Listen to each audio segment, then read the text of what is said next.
मालिक को प्रणाम। सभी अभ्यासी भाई बहनों को नमस्कार। आज का विषय है मानव विकास में सद्गुरु की भूमिका। चारी जी कहते हैं, इस सत्र की शुरुआत में ऐसे शख्स के जिक्र से करना चाहूँगा जो हम सबके यहाँ मौजूद हर इंसान के दिल के बेहद करीब है। वे हैं हमारे मालिक, जिन्हें हम बेहद प्यार किया करते थे और आज भी उतना ही प्यार करते हैं। आप में से बहुत से लोग ऐसे हैं जिन्हें कई साल तक उनके साथ रहने का सौभाग्य प्राप्त हुआ है।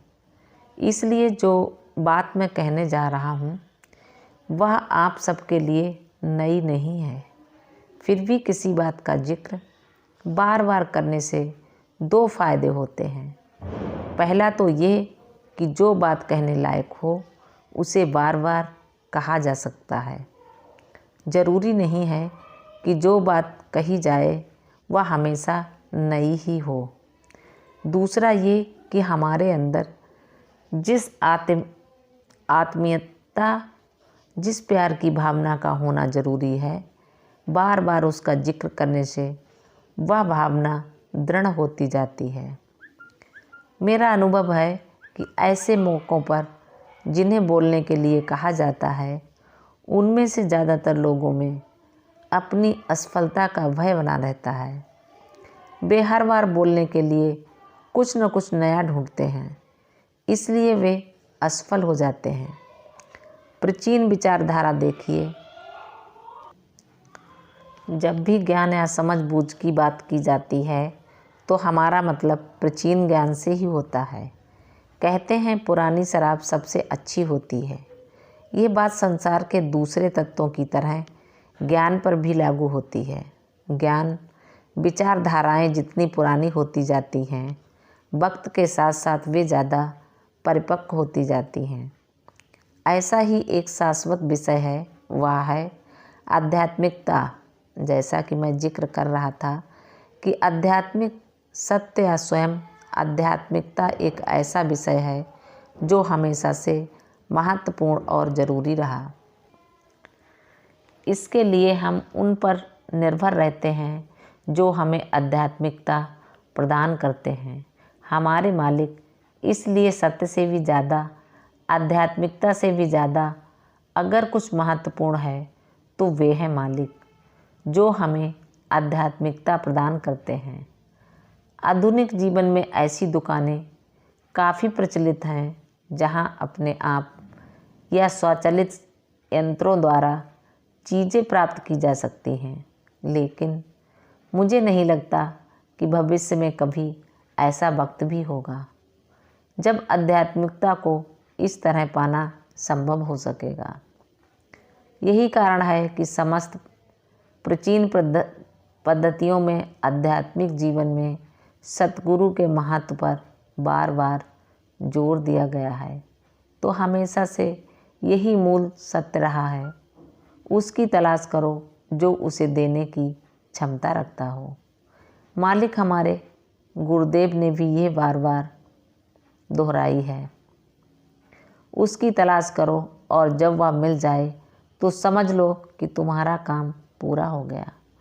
मालिक के हमें आध्यात्मिकता प्रदान करने के कई तरीके हैं। पहला, अपनी शिक्षा द्वारा। दूसरा, हमें कैसा बनना चाहिए, इसकी जीती जागती मिसाल बनकर, और अंत में स्वयं अपने आप को हमें देकर।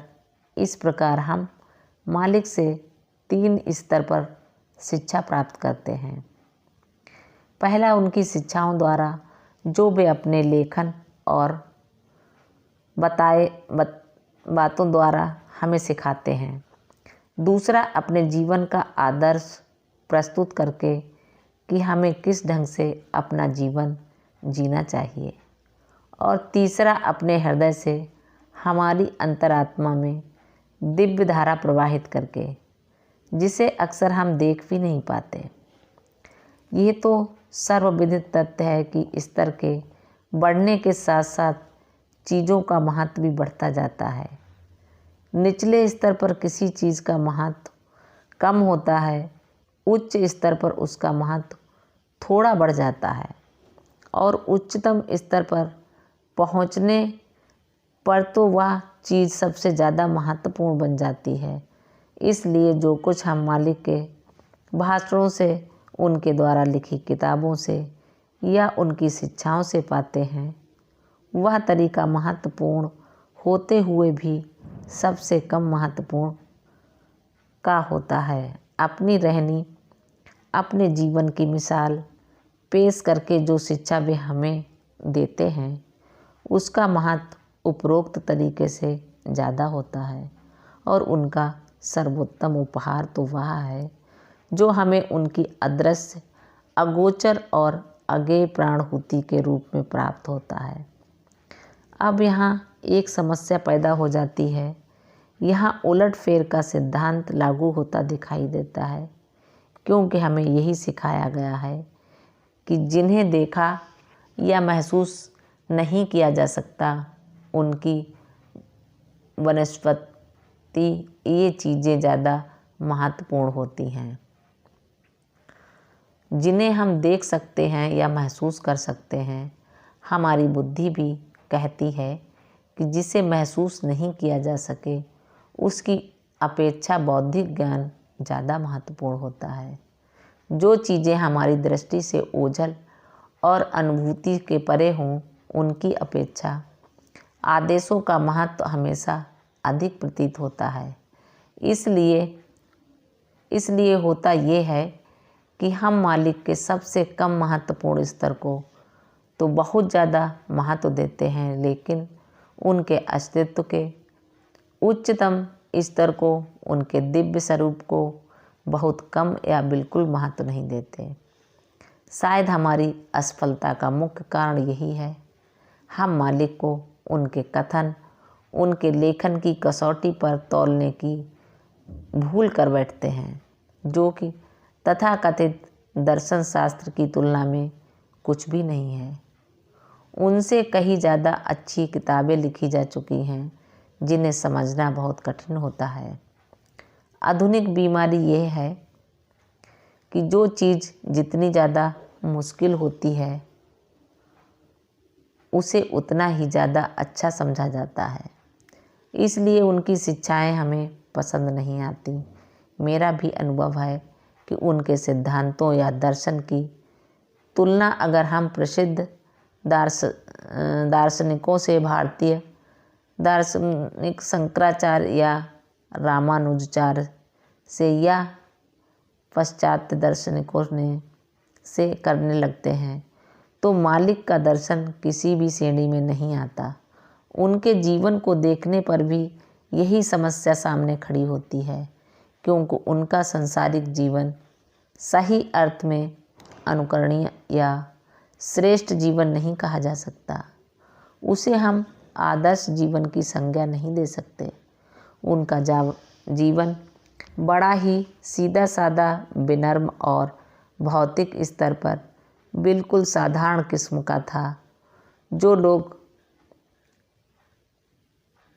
लोग दर्शन को उनके अध्ययन कक्ष, बगीचे, स्विमिंग पूल के पास या पुस्तकों से भरे पुस्तकालयों में देखने के आदी होते हैं, उनके नज़रिए से देखा जाए तो गुरुदेव का जीवन बिल्कुल बेमानी था।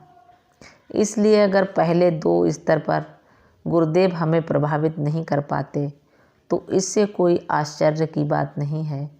लेकिन जब हम सर्वोच्च स्तर पर अर्थात आध्यात्मिक स्तर पर आते हैं, तो हालात बिल्कुल अलग नज़र आते हैं।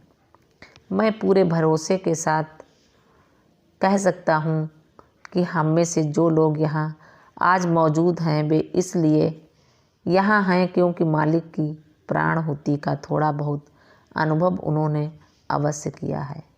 मालिक ने हमारे हृदय में जिस प्रेम का संचार किया है, अपनी संवेदनशीलता की वजह से हमने उसे महसूस किया है। मालिक को प्रणाम। सभी अभ्यासी भाई बहनों को नमस्कार। धन्यवाद।